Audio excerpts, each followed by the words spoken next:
যেহেতু বাংলাদেশে প্রবাসীদের ভোটদানের এই নিয়মটা এই প্রথম, আমরা ভিক্টিমাইজড, আমরা ক্ষতিগ্রস্ত হচ্ছি। এবং সালাউদ্দিন সাহেব বলতেছে পোস্টার ব্যালটে প্রবাসীদের যে ভোট সেই ভোটে বিএনপি ক্ষতিগ্রস্ত হচ্ছে। কেন বাবু? প্রবাসীরা এখন আপনাদেরকে ঠাঁই দেয় না। প্রবাসীরা এখন সচেতন। প্রবাসীরা কোনো চাঁদাবাজদেরকে ভোট দিবে না। ক্ষতিগ্রস্ত কেন হবে? এই প্রবাসীদের বিরুদ্ধে বিএনপি কথা বলছিল। এই বিএনপি নেতারা টকশো থেকে বলছিল যে প্রবাসীরা কামলা, প্রবাসীরা কেন ভোট দেওয়া লাগবে? তারা ওখানে কাজ করতে গেছে, কাজ করবে, তাদের কিসের ভোটের অধিকার? তারা শুধু দেশে রেমিটেন্স পাঠাবে, আর আমরা সেই রেমিটেন্স বাইরের দেশে পাচার করব, দুর্নীতি করব দেশে। এই বিএনপি নেতারা কর্মীরা বলছিল। আজকে বিএনপি নেতা কর্মীরা কান্নাকাটি করতেছে যে প্রবাসীরা তো এবার আমাদেরকে ভোট দিবে না, প্রবাসীরা আমাকে ভোট দিচ্ছে না। এটা দেখি এখন সালাউদ্দিন সাহেবের মাথা খারাপ।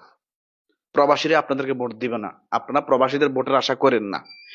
এই প্রবাসীদের ভোটের ব্যবস্থা করার জন্য জামাত শিবির মাঠে নামছে, আন্দোলন করছে, মিছিল মিটিং করছে, ডক্টর মোহাম্মদ ইউনূসের সাথে কথা বলছে।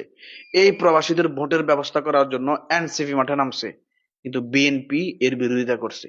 তাহলে আজকে সেই বিএনপি কিভাবে প্রবাসীদের ভোটের আশা করতেছে? লজ্জা শরম কিছু নেই আপনাদের? কিভাবে যেই প্রবাসীদেরকে 2 দিন আগে আপনারা লাথি মারছেন, আজকে সেই প্রবাসীদের ভোটের আশা করতেছেন? হ্যাঁ, প্রবাসীরা এখন সচেতন।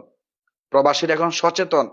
প্রবাসীরা উন্নত উন্নত কান্ট্রি থাকে, তারা জানে কাকে ভোট দিতে হবে। তারা জানে এই দেশের জন্য, এই দেশ থেকে চাঁদাবাজিকে দূর করার জন্য কোন দলকে ভোট দিতে হবে।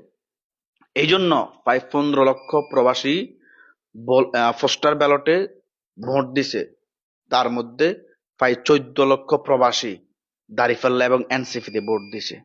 বিএনপি কে কেউ খানা দেয় নাই।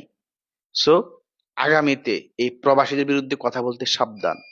না হয় এই বছর যে 1 লাখ ভোট পাইছেন প্রবাসীদের, সেটাও আগামীতে পাবেন না। কারণ প্রবাসীদের সাথে হাঙ্কি ফাঙ্কি করলে প্রবাসীরাও আপনাদের সাথে হাঙ্কি ফাঙ্কি শুরু করে দিবে।